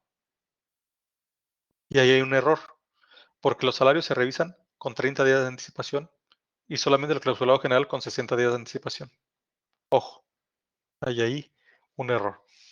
Por tiempo determinado, al que también se le llama tiempo indefinido, y el contrato por obra que se celebra cuando no es posible fijar un tiempo de duración, pues se trata de obras que pueden prolongarse 2 años o más en un momento dado. Bueno, revisión del contrato colectivo. Es decir, los contratos colectivos, las normas no pueden ser permanentes e inamovibles porque tienen que ir respondiendo a la dinámica de las relaciones laborales. Por eso se tienen que ir revisando permanentemente y de forma constante. Ahora, Hay algo que yo quisiera dejar en claro con ustedes, porque a veces se tiene la idea es que yo no te puedo revisar el contrato colectivo, yo no puedo meterle mano hasta que pasen 2 años, hasta que pase 1 año. No, el contrato colectivo debería ser el resultado de una permanente vigencia, de una permanente revisión entre las partes. Un diálogo constante y permanente, un diálogo social permanente y constante. Y cuando eventualmente vieran que existe la necesidad de modificarlo, pueden modificarlo de forma convencional. No tienen que esperarse necesariamente a los términos fijados en la Ley Federal del Trabajo. Pero es un cambio de conciencia que tenemos que tener en México. Porque aquí vas y le dices, oye, patrón, fíjate que estamos analizando que el establecer vacaciones solamente por 10 días al año es muy poco. Vamos a aumentarle. Pues espérate a que venga la revisión salarial contractual y ya ahí lo analizamos. No, no necesariamente tiene que hacerlo así. Pero bueno, en la práctica sigue insistiéndose en que solamente cuando se dan los periodos de revisión es que se le mete mano a los contratos colectivos, cuando no debiera ser así. Dice, podemos definir por la revisión como el procedimiento de reestudio y modificación de las cláusulas convencionales colectivas. Es un sistema que tiene por objeto conservar la vida del contrato colectivo, evitando su destrucción o su desaparición. Es decir, conservarlo vivo, pero además que la dinámica de la relación de trabajo sea acorde al contenido del contrato colectivo y responda a las necesidades y aspiraciones de la clase trabajadora. Es decir, que realmente responda al interés legítimo de los trabajadores. Y entonces, vamos a ver que hay 2 tipos de revisión. Más allá de lo que ustedes vieron ahí, que se revisa cada año y que se revisa cada 2 años, la revisión pueden ser tanto convencional, como les venía diciendo, o pueden ser obligatorias. La revisión convencional, el sindicato obrero y el empresario pueden convenir en cualquier tiempo revisar los aspectos que juzguen convenientes o útiles. La revisión puede efectuarse antes del vencimiento del contrato. Le decía, de forma convencional lo podemos hacer. No lo prohíbe la ley, por el contrario, es sano, es correcto. Y la otra es la revisión obligatoria, que está prevista en el 399 y 399 bis de la Ley Federal del Trabajo. Dice, es el procedimiento a que se refiere que debe efectuarse en el tiempo inmediato anterior, al vencimiento del contrato colectivo. Se le da el nombre de obligatoria porque tanto el sindicato obrero como el patrón emplazarán a su contraparte en los plazos convencionales o legales que concurran ante la autoridad laboral para el procedimiento de revisión. Es la inteligencia de que si uno de los dos lo hace, el emplazamiento del contrato queda prorrogado por un tiempo igual al que originalmente se había pactado. Es decir, cuando hacen los contratos colectivos, si yo no solicito la revisión, no pasa nada. Solamente vamos a prorrogar por un tiempo igual el clausulado. Porque además son normas, no desaparecen las normas, no desaparecen. Pero ya me habrá precluido o prescrito el derecho para poder solicitar al patrón la revisión.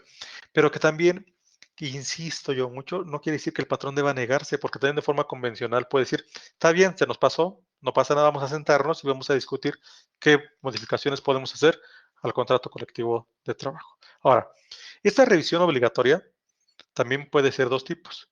Puede ser en un plazo contractual y en un plazo legal. Dice aquí, el plazo contractual es la que debe efectuarse en las fechas y de conformidad a las reglas fijadas en las partes del contrato colectivo, dentro de las cláusulas que sabíamos nosotros que estamos hablando de la envoltura protectora que tienen que ver con la vigencia del contrato colectivo de trabajo. Y deben celebrarse obligatoriamente antes del vencimiento del mismo, de la fecha que señalen convencionalmente las partes, o contractualmente las partes, pero no puede confundirse con la revisión convencional. Es decir, la revisión convencional la puedo hacer en cualquier momento. La revisión de plazo contractual implica que de forma voluntaria las partes establecemos una fecha para revisión o vencimiento del contrato colectivo. Y la otra es el plazo legal. Dice, se tiene que solicitar el desarrollo del plazo en los plazos precisados en la ley y de no hacerlo, pues se prorroga su contenido. Fíjense ustedes. ¿Cuándo inicia la vigencia de un contrato colectivo? En el momento en que lo deposito y lo sanciona la Junta de Conciliación y Arbitraje, ahora el Centro Federal de Conciliación y Arbitraje. Cuando yo voy a la Junta de Conciliación y Arbitraje, patrón y sindicato, hacemos un convenio y hacemos el depósito, llamamos depósito del contrato colectivo de trabajo. Ahí la Junta de Conciliación y Arbitraje, ahora el Centro Federal de Conciliación y Arbitraje, va a revisar si cumple con los requisitos de fondo y forma. Y luego va a sancionar lo de legal. Y va a declarar que a partir de ese momento es vigente. Fíjense, los contratos colectivos de trabajo son vigentes a partir del momento mismo de su depósito. Y como levanta un acta circunstanciada donde se constara ese hecho, dice, en la ciudad de Morelia, Michoacán, siendo las 12 horas del día 23 de marzo del tal año, entra en vigor. Entonces, quiere decir que mi contrato colectivo de trabajo es vigente a partir de la fecha que está señalada de forma expresa en el acta circunstancial. Y aquí hay que tener mucho cuidado en los periodos de plazo legal, en la revisión de plazo legal, porque si se fijan ustedes, dice ahí que, por ejemplo, los salarios se revisarán con una anticipación de 30 días naturales antes del vencimiento del contrato. Si yo deposité mi contrato a las 12 horas del día 23 de marzo, ¿cuándo tengo yo que solicitar, a más tardar, la revisión el siguiente año? ¿En febrero? ¿Qué día de febrero? ¿El 23? No, porque ¿cuántos días tiene febrero? Tienen que ser 30 días naturales y contarlos bien. 30 días naturales antes, sí, Lorena, tienes toda la razón. Pero ojo, fíjense. Déjenme ver si puedo hacer el ejercicio aquí. Hacemos, a ver, cuántos días tuvo este mes de febrero? ¿29? Vamos a pensar que tuviera 29.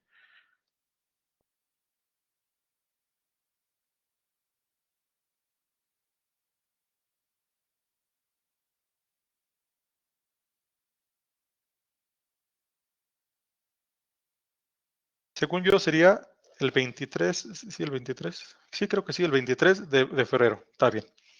Vamos a pensar que sí es el 23 de febrero. Si yo lo deposito o presento mi escrito a las 3 de la tarde, ¿estaré todavía dentro de la vigencia?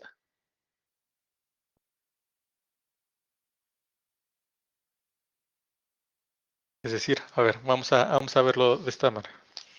Si yo deposité el 23 de febrero del año 2020 a las 12 horas mi contrato colectivo de trabajo, ¿cuándo cumple un año de vigencia? El 23 de febrero. ¿A las qué horas? A las 11:59. Porque a las 12 ya empieza a correr otro día, otro año. Entonces, si llego yo y presento mi emplazamiento el 20, por ejemplo, 60 días antes, pero presento a la 1 de la tarde, ya no cumplo los 60 días, o los 30 días, y estaré muerto. ¿Sí? Entonces, en cuestión contractual, en cuestión de contratos colectivos de trabajo, si ustedes van el día de mañana a realizar una revisión contractual o salarial, chéquense si en el clausulado general existe un plazo contractual de revisión. Porque si yo establezco, por ejemplo, con independencia que que a lo mejor lo deposité hoy, pongo que será el último lunes de febrero la fecha de revisión. Entonces, siempre será el último lunes. Y entonces contaré 30 días, 60 días hacia atrás. Pero ahí no hay problema porque es todo el día. Como es una fecha establecida, es todo el día. Ahí no me tengo que preocupar por la hora. ¿Sí? Pero si yo no fijé un plazo contractual, entonces me tengo que preocupar por la hora porque puedo estar fuera del tiempo para solicitar la revisión. Entonces, si el día de mañana a ustedes les toca hacer eso, agarren, digan, dame copia del contrato original y dame copia del acta de depósito para saber a qué horas se depositó. Y siempre conserven la del último depósito para ver cuál fue a la hora del último depósito para ver a partir de cuándo volvió a ser vigente ese contrato. Porque si no, aguas pueden tener problemas en cuestión de que su emplazamiento sea inexistente porque no lo hicieron con los tiempos. Bueno, su huelga es inexistente porque no lo hicieron con los tiempos establecidos en la ley. ¿Sale? Ojo. ¿Sí? Entonces, hay que tener mucho cuidado en la cuestión de la revisión de contratos colectivos. Ahora, los tiempos de revisión. A ver. Anteriormente, hasta la ley del 2012, que, bueno, vigente hasta el 1 de mayo, solamente decía que tenían que ser o 30 días o 60 días según sea el caso. El 399, creo que bis. Bueno, ¿quién puede solicitar la revisión? El 398 dice, si se celebró por un solo sindicato de trabajadores o por un solo patrón, cualquiera de ellos puede solicitar su revisión. Si se celebró por varios trabajadores, sindicatos de trabajadores, la revisión se hará siempre y cuando que los solicitantes representen cuanto menos el 51% de la totalidad de los miembros del sindicato o que sean afectados.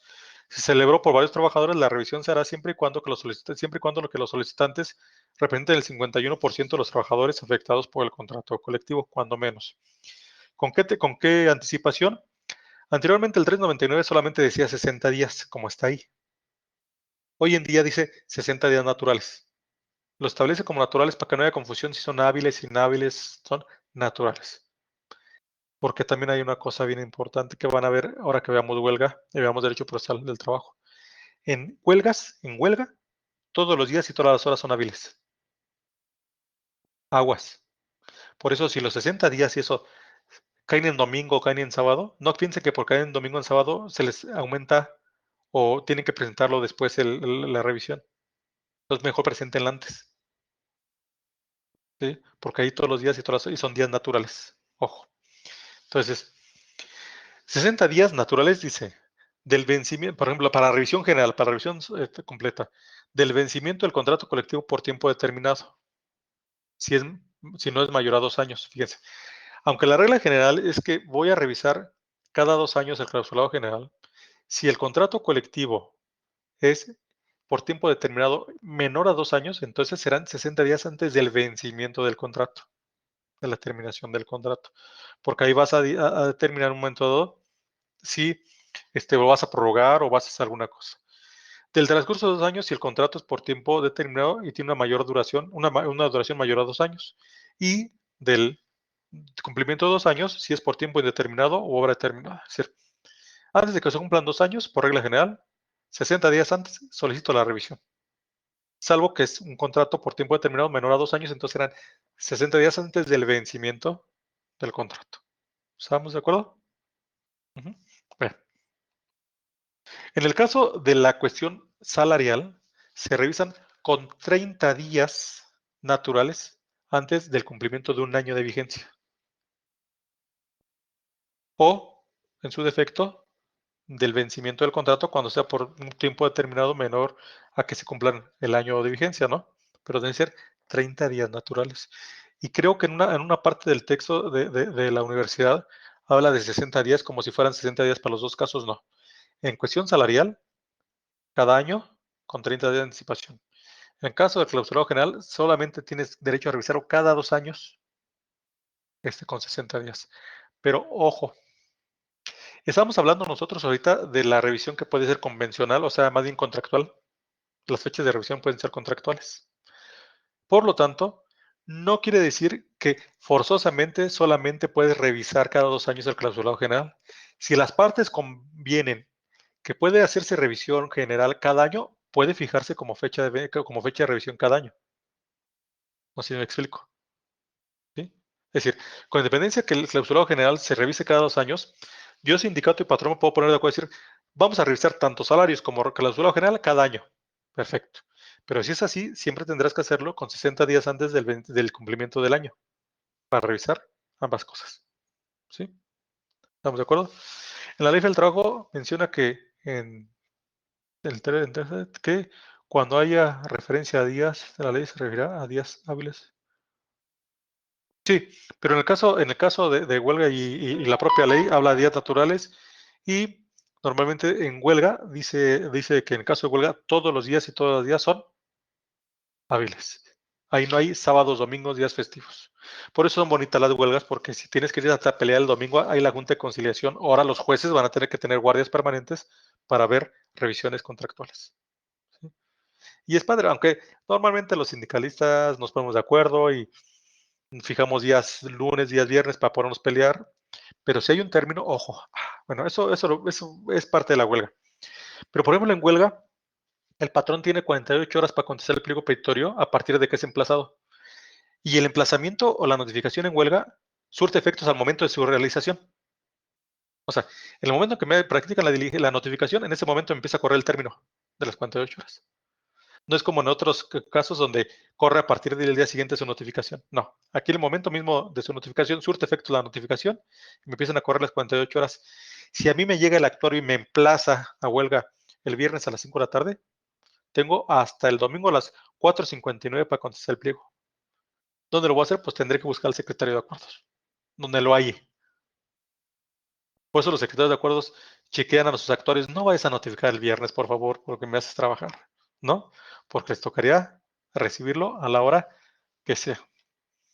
Prórroga, decíamos el contrato respecto al cual ninguna de las partes pide su revisión, se prorroga por un término igual al que tenía su vigencia, por eso tampoco pasa gran cosa.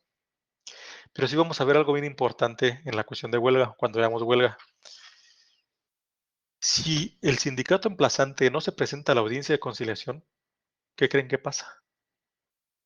Se archiva la huelga, ¿eh? Si el patrón no comparece, lo mandan a traer con la fuerza pública o con la policía o lo multan o lo que sea. Por el caso del sindicato, si el sindicato no comparece a la audiencia de conciliación, se archiva el asunto. Por eso, si ustedes van a un día a representar un sindicato, no lleguen tarde a la audiencia porque pierden su derecho. Pero no pasa gran cosa porque al final de cuentas se prorroga por un tiempo igual lo que no hayan podido revisar. Pero imagínense cómo les iría como abogados con el sindicato y con los agremiados. No se vuelven a parar en la empresa, eso sí les garantizo, ¿no? Porque pues imagínense que los dejes sin una revisión, sin un aumento, pues ya hasta yo los mataba, ¿no? Digo, es que es cierto. Bueno, modificación colectiva de las condiciones de trabajo. Bueno, fíjense, no obstante de que la Ley Federal del Trabajo señala términos fatales de 60 o 30 días para revisión contractual, el artículo 426 de la Ley Federal del Trabajo, que habla de la modificación colectiva de las relaciones de trabajo, establece que eventualmente podrá solicitarse ante las juntas de conciliación y arbitraje modificación a las condiciones de trabajo cuando existan circunstancias que dice ahí, cuando las circunstancias económicas lo justifiquen o cuando el aumento del costo de vida origine un desequilibrio entre el capital y el trabajo. Solicitud que se ajustará al 398 y 419, fracción primera de la Ley Federal del Trabajo. Es decir, la ley me dice que yo solamente puedo revisar cada año los salarios y que tengo que hacerlo cuando menos con 30 días de anticipación al cumplimiento de un año. Entonces, antes de ello yo no puedo solicitar un aumento salarial, o cuando menos de manera legal o manera obligatoria. Pero ¿qué pasa si el día de mañana, mi revisión pasó hace 2 meses, pero el día de mañana hay un desajuste tal que la gasolina se va a 40 pesos el litro? Que el kilo de tortilla suba a 30 pesos. Bueno, no sé cuánto cuesta un kilo de tortilla porque no me gusta comer tortillas porque engordo. Este, dice Edith, ay, que va a engordar, como la tortilla. La tortilla no engorda, engorda el que se la tragada. 16 pesos, que subiera a 25 pesos el kilo de tortilla. Obviamente sube la gasolina, sube la tortilla, sube todo, ¿no? Porque sube el transporte público, sube. Entonces, y entonces resulta que es mi 141.73 ya no me alcanza para nada. Y mi revisión, bueno, vamos a pensar que en una cuestión contractual, pues mi salario de 250 pesos diarios no me alcanza para nada. ¿Me tengo que esperar hasta el otro febrero para revisar el salario? No, de acuerdo a la ley federal del trabajo, como el costo de vida me origina un desequilibrio o hay circunstancias económicas que lo justifican, puedo emplazar a huelga al patrón para solicitarle una revisión emergente a los salarios. Si lo puedo hacer. Y revisar los salarios tabulares del contrato colectivo o las condiciones que das de trabajo. Sí se puede. Sí. Y es válido. Lo que pasa es que afortunadamente tenemos desde que yo tengo uso de razón, ¿no es cierto? La última, ustedes son, no sé si más chicos o casi de mi edad. La última gran desajuste que tuvimos fue en el 94, ¿no? Cuando el peso se fue de 3 pesos a 12 pesos y que hubo necesidad de salarios emergentes, etcétera. Bueno, si algo así sucediera, tendríamos que hacerlo, pero afortunadamente tenemos una cuarta transformación que dice que no va a pasar. Y si es así, yo le creo en este caso, porque si no, qué friga nos amarrarían. Pero, y no estamos exentos de que pueda pasar, ¿no? Una nueva onda de pandemia, quién sabe cómo nos vaya. Y puede haber necesidad de reajustar algunas cosas. Bueno, suspensión de condiciones colectivas de trabajo. Esa no me la voy a saltar porque no creo que no venía, o si no, no venía en la antología, esa es cosecha mía. Y la terminación del contrato puede terminar por mutuo consentimiento, por la terminación de la obra o en el caso de cierre, empresa o establecimiento. Pero con la reforma, ahora habla de que tiene que consultarse a la base mediante voto libre, personal, secreto para dar por terminado por mutuo consentimiento el contrato. ¿Alguna duda hasta aquí? Bueno, vamos a ver muy rápido el contrato ley. Porque el contrato ley, en cuestión de los requisitos, es muy similar al contrato colectivo. Solamente cambian algunos términos, plazos, etcétera. Y que ahorita vamos a ver, porque pongan mucha atención, porque luego no ponen atención en la clase y luego mandan contestando las actividades de forma incorrecta cuando ya se les dije aquí sin querer. A veces les aviento el comentario y no lo captan y ya viene la respuesta a sus actividades. Entonces, mucho ojo porque lo que vamos a empezar a ver ahorita. Contrato ley 404 al 421 de la Ley Federal del Trabajo. ¿Qué es el contrato ley?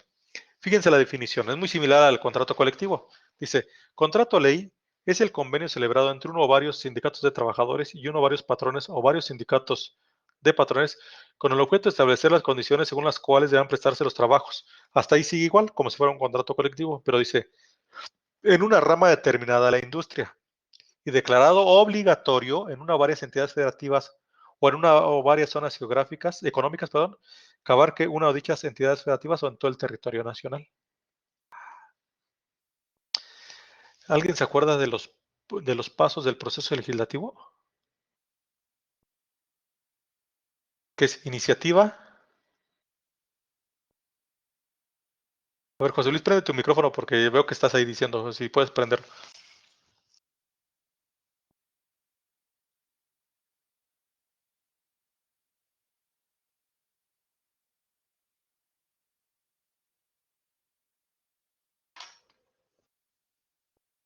No recuerdo A ver, Silvia, sí. aprobación. Primero es la iniciativa, la presentación de la iniciativa, luego se va al senador, luego se va a revisión, a la más o menos. Más o menos. A ver, alguien que me ponga ahí en el chat, iniciativa. Una vez que llega la iniciativa a la Cámara de Diputados o Senadores, es independiente, pero es al Congreso de la Unión. ¿Qué se hace? Es la iniciativa, la discusión y la aprobación. Aprobación. Y luego, Repito, es la iniciativa, la discusión y la aprobación. aprobación. Y luego ya que la ha aprobado, la mando. ¿A quién se la mando? A ay, Al presidente de la República para que haga ¿qué? La publicación y promulgación y el inicio de vigencia. efectivamente, maestro. Ah, bueno. Fíjense ustedes, el contrato ley se debe publicar en el Diario Oficial de la Federación, como si fuera una norma. ¿Y quién la publica? El presidente de la República. Por eso les digo que realmente si nosotros vemos la elaboración del contrato colectivo y del contrato ley son muy similares al proceso legislativo, o cuando menos yo lo asemejo así, les digo a mis estudiantes. Iniciativa, que lo vamos a más o menos a asimilar al pliego petitorio, ¿no? Que es cuando llego y le digo, patrón, quiero discutir esto. Porque no le voy a discutir, no voy a llegar y me voy a sentar, oye, y si hacemos un contrato colectivo, decir sí, ¿qué quieres discutir? Bueno, obviamente cuando yo voy a discutir un contrato colectivo, tengo que llegar con el proyecto de contrato colectivo. Es decir, este es lo que quiero que me firmes. Y eso se anexa a la huelga. Bueno, el patrón lo agarra y entonces se sientan a discutir. Una vez que lo discuten, se ponen de acuerdo y lo aprueban. Una vez que lo aprueban, van y lo depositan en la junta y eso tiene los efectos de la publicación y inicia la vigencia. Igual, pero acá, una vez que hemos discutido, se lo mandamos al presidente de la República para que lo sancione, ordene su publicación en el Diario Oficial de la Federación y inicie la vigencia. ¿Se fijan? Es un proceso legislativo realmente. El contrato de ley es un proceso legislativo. Lo que pasa es que la iniciativa, la discusión y la votación y esa parte no se la dejo al Congreso de la Unión ni se la dejo a la Cámara de Diputados porque ellos desconocen la realidad que vamos a discutir en la creación de nuevas normas de trabajo. Son patrones y sindicatos lo que van a discutir. Y entonces, este contrato ley ya no solamente va a abarcar una empresa o un establecimiento de la empresa, ya su ámbito de aplicación es mucho más amplio. Va a abarcar todas las empresas, todos los establecimientos de una determinada rama industrial, ya sea en solamente una entidad federativa, en una zona geográfica que abarque dos o más entidades federativas o en todo el territorio nacional. Hoy en día los contratos ley que existen, que por ahí les mandé la liga para que vean la lista, la lista, abarcan todo el territorio nacional. es muy difícil que que un contrato de ley abarque solo una entidad federativa, porque requeriría que esa actividad industrial solamente se llevara a cabo en una entidad federativa. Hoy en día no. Hoy en día todas las entidades federativas tienen casi las mismas actividades económicas, ¿no? Digo, realmente sería muy difícil que pudiera ser una sola entidad federativa, pero anteriormente incluso podían participar los ejecutivos de los estados para promulgar contratos colectivos ley que fueran solamente por una entidad federativa. Pero cuando ya abarca dos o más entidades federativas a todo el territorio nacional, entonces le corresponde a la federación. Por eso los gobernadores están exentos de firmarlo. Ahora, esta es la lista que les mandé, que son los 16 contratos que están vigentes, que es el contrato de ley de la industria textil del ramo de seda y toda clase de fibras artificiales y sintéticas, el contrato de ley de la industria de transformación del hule, los huleros, son ellos, la industria de radio y televisión, los huleros. ¿Por qué te ríes, Edith? Soy yo medio hulero, ¿verdad? Bueno, pues hule, pues, para que no se oiga, no se oiga feo. Si se fijan, Citatir hace su convención nacional, cada rato sale Citatir, pues es un contrato ley. Por eso tanto que es en Acapulco, en Puerto Vallarta, hasta eso que se chiquean y siempre son en la playa, ¿no? Esto sí. El contrato ley de las industrias azucareras, alcoholeras y similares de la República Mexicana, el contrato ley de la industria textil del ramo de la lana, la seda y toda clase de fibras, aunque esos son prácticamente las industrias que abarca, contrato de ley de radio y televisión también, el de listones, son muy pocos contratos de ley los que existen hoy en día. Eso es algo que el mismo gobierno federal ha tratado desde hace muchos años. Ahora sí podría decir, como dice Andrés Manuel, los gobiernos neoliberales han tratado de que no crezca, de que no exista una regulación igual para todas las empresas de una rama industrial, porque dicen los industriales o los empresarios que firmar contratos de ley es una carga muy pesada para las empresas de nueva creación, las nacientes, porque resulta que yo todavía no nazco como empresa, ya tengo un pasivo laboral y una carga laboral mucho más fuerte que la que está en la Ley Federal del Trabajo. Por eso ha estado en desuso y por eso se ha ido limitando mucho en todo caso. Ahora, ¿cómo nacen los contratos ley? Los contratos ley son dos vías. La primera vía, que ya lo vieron ustedes, es por convención colectiva y la otra vía es por ampliación de un contrato colectivo preexistente. Es decir, puede darse el caso que exista un contrato colectivo ya preexistente y entonces que ese contrato colectivo, a lo mejor preexistente, haya sido firmado por un sindicato nacional con varias empresas de una misma rama industrial y lo fue impulsando. Pero entonces ese contrato colectivo a lo mejor ya se aplica a los trabajadores que representan las 2/3 partes de trabajadores de esa rama industrial en específico. Y lo que se busca es ampliar ahora los beneficios a esa tercera parte de trabajadores que falta. Entonces, llevo a cabo un procedimiento para ampliar ese contrato a esos trabajadores. Pero puede darse el caso que incluso esa tercera parte diga no, porque yo tengo mejores condiciones que tú, aunque tengas un contrato colectivo más amplio y puede haber oposición en un momento dado. O la otra puede ser por convención colectiva. Los patrones y los sindicatos se dan cuenta que quieren regular de manera colectiva a nivel de industria sus condiciones de trabajo. Y si se ponen de acuerdo los sindicatos que representan las 2/3 partes de trabajadores de esa rama industrial, pueden impulsar la firma de un contrato ley. Pero, ¿cómo empieza esto? Bueno, vamos a ver que hay supuestos que puede ser estatal, etcétera, pero bueno, eso no lo vamos a brincar. Requisitos previos para una ampliación de un contrato colectivo. Dice, que haya sido firmado y otorgado a los trabajadores que representen 2/3 partes de los trabajadores de esa rama industrial. Que el Ejecutivo Federal considere que es benéfico y oportuno. Y ahí es donde se traba. Porque cuando le digo al gobierno federal, oye, quiero firmar un contrato ley, normalmente te dice, no, no es benéfico y oportuno porque es detener el desarrollo de la rama industrial y ya te lo limita. ¿No? Y la otra, que se dicte el decreto de obligatoriedad publicado en el Diario Oficial de la Federación o el Periódico Oficial del Estado, según sea el caso, pero hoy en día todos los contratos de ley serían federales en todo caso. Ahora, si fuera por ampliación del contrato colectivo de trabajo, se presenta la iniciativa conforme a lo que dice el 415, fracción primera y segunda, y el 406 de la Ley Federal del Trabajo. ¿Ante quién se presentaría? Ante la autoridad competente, Secretaría del Trabajo y Previsión Social o ante el gobernador del Estado. Pero bueno, vamos a pensar que Secretaría del Trabajo y Previsión Social. Este va a comprobar el requisito de mayoría. Pero aquí hay otra cosa importante. Con la reforma tendrá que verificar que lleva la constancia de representatividad que otorga el Centro Federal de Conciliación y Registro Laboral, que en efecto representan las 2/3 partes de los trabajadores de esa rama industrial. Una vez que lo compruebe que sí tiene la mayoría, entonces se deberá acompañar una copia del contrato colectivo ya vigente, certificado, y decir dónde está depositado en todo caso. Y entonces, al darle entrada, le da trámite y lo publica por 15 días para objeciones a través del periódico oficial, el diario oficial de la Federación. Lo publica. Si se formulan objeciones, entonces recibirá las objeciones y las pruebas que puedan ofrecer las partes, y en un término de 15 días resuelve si se amplía o no el contrato colectivo.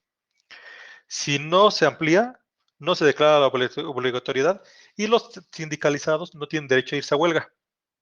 Punto. No más simple y sencillamente, posiblemente hubo alguien que se opuso, los demás trabajadores de la tercera parte dicen, no me conviene porque yo tengo mejores condiciones y te lo compruebo y te ofrezco pruebas, etcétera. Entonces, no decreto la obligatoriedad y se da por muerto el procedimiento. No hay derecho a huelga porque no hay un perjuicio para los trabajadores que no se les amplió porque ellos tienen su propio colectivo de trabajo, contrato colectivo, y a lo mejor es más benéfico. Si no se objeta en un momento dado o objetándose, se declara la obligatoriedad, se amplía en todo caso, entonces se manda al presidente de la República para su publicación en el Diario Oficial de la Federación e inicia la vigencia del contrato ley. El procedimiento por convención colectiva se debe que iniciar por 2/3 partes de los trabajadores o patrones. Se debe expresar que pretende aplicarse para una determinada rama industrial, qué rama industrial es, y la aplicación será en varias entidades federativas en todo el territorio nacional. Tendrás que señalar eso. Y tendrás que llevar al pliego, el proyecto para firma del contrato colectivo.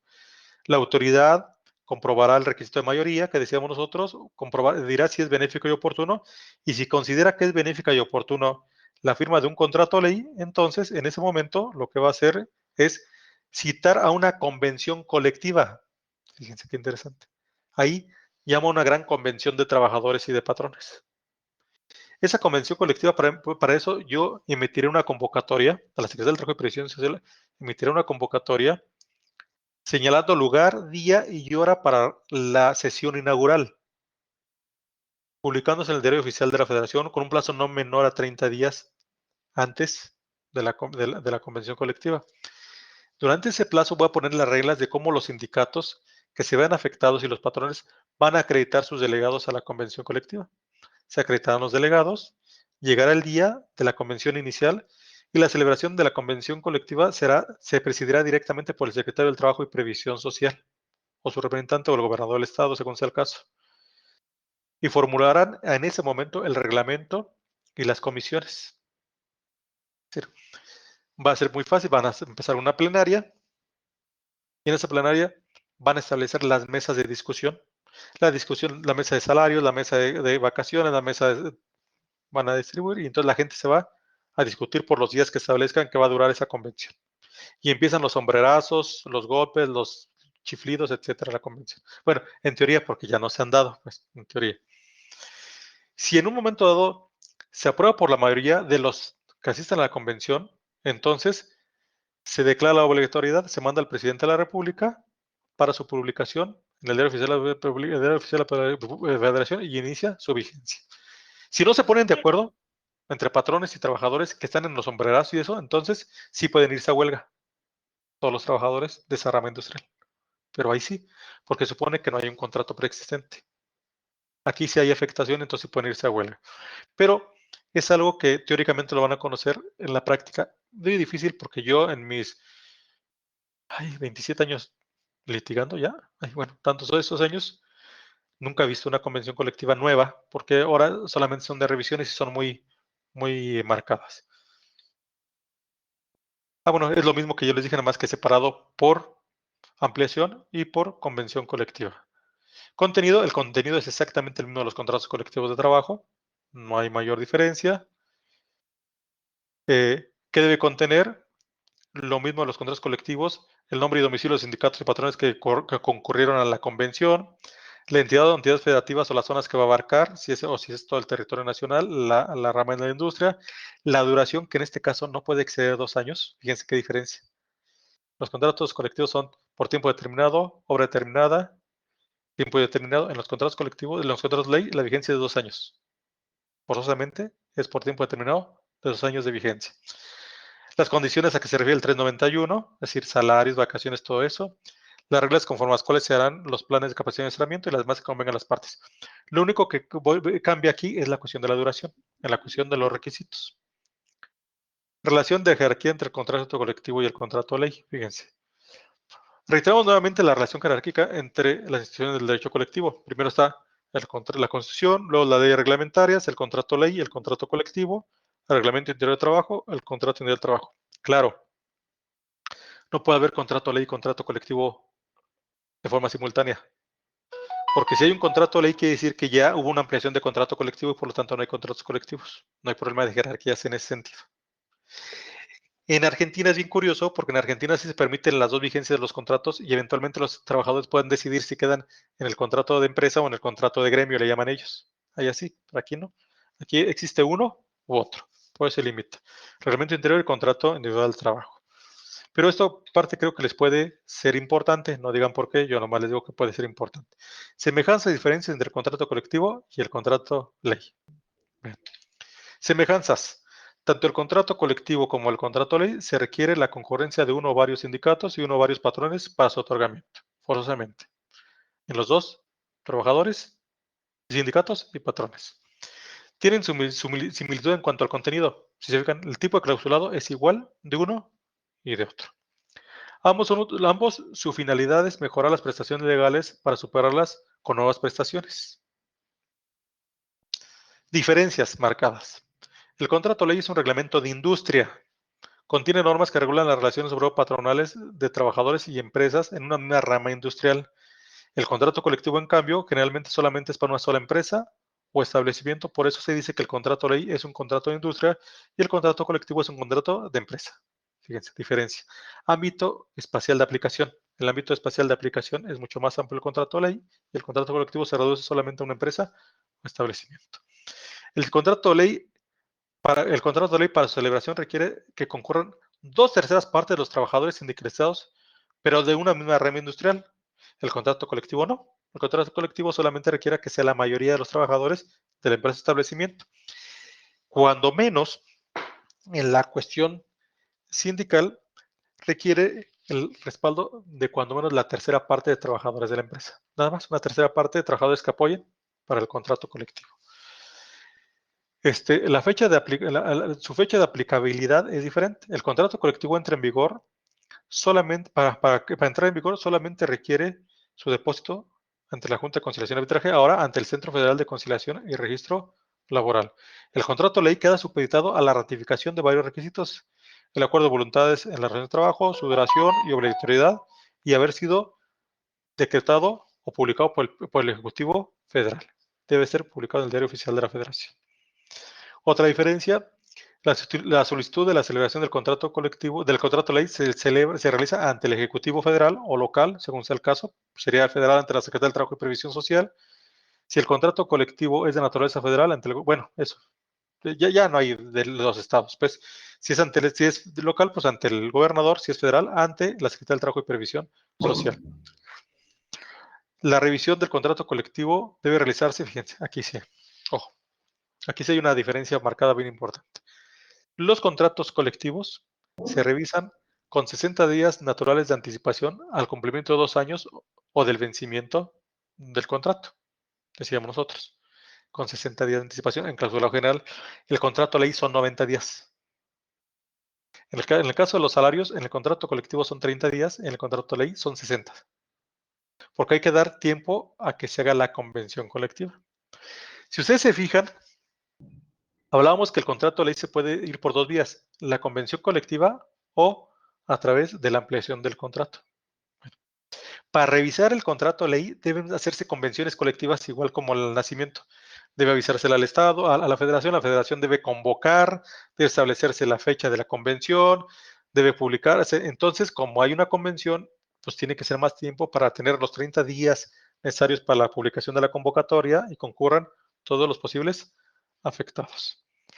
El contrato de ley no puede exceder 2 años, decíamos, y el contrato colectivo puede ser por tiempo indeterminado, por hora determinada, por tiempo determinado.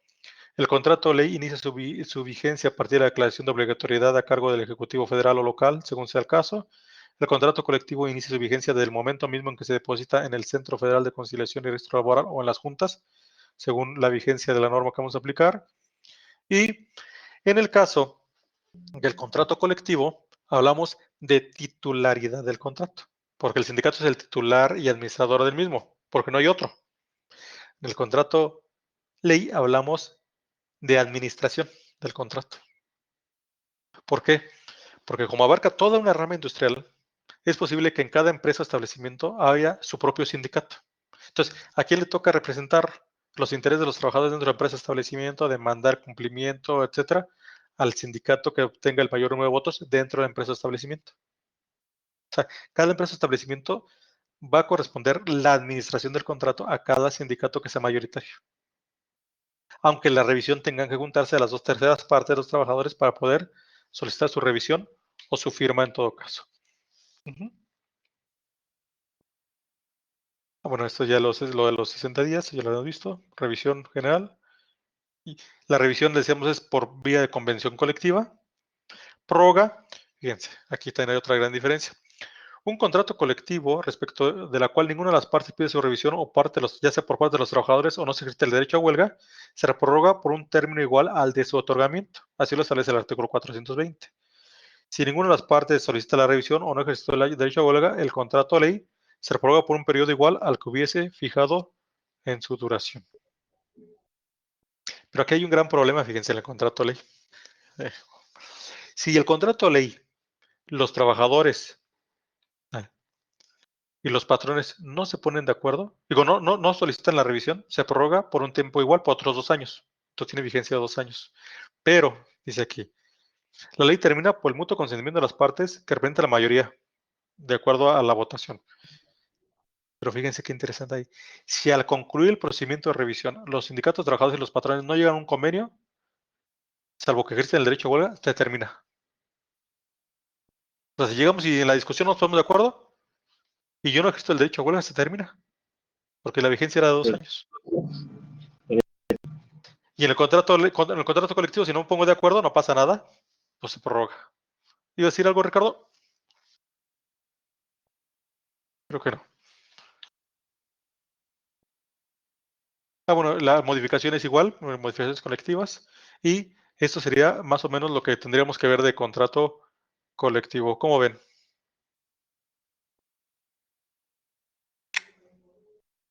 ¿Cómo ves, Silvia?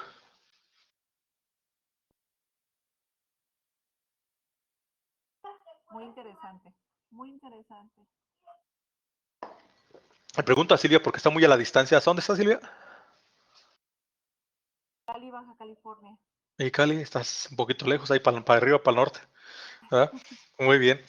Entonces, pues, me está fallando el internet, muy interesante. Bueno, entonces, vamos a poner mucho cuidado en la cuestión de las actividades. Si se fijan, una actividad ya, bueno, las 2 actividades principales, la 1 y la 2, dentro de la plática pueden sacarlas. Ya hubo ahí un tip, ¿no? Para que no haya ningún problema.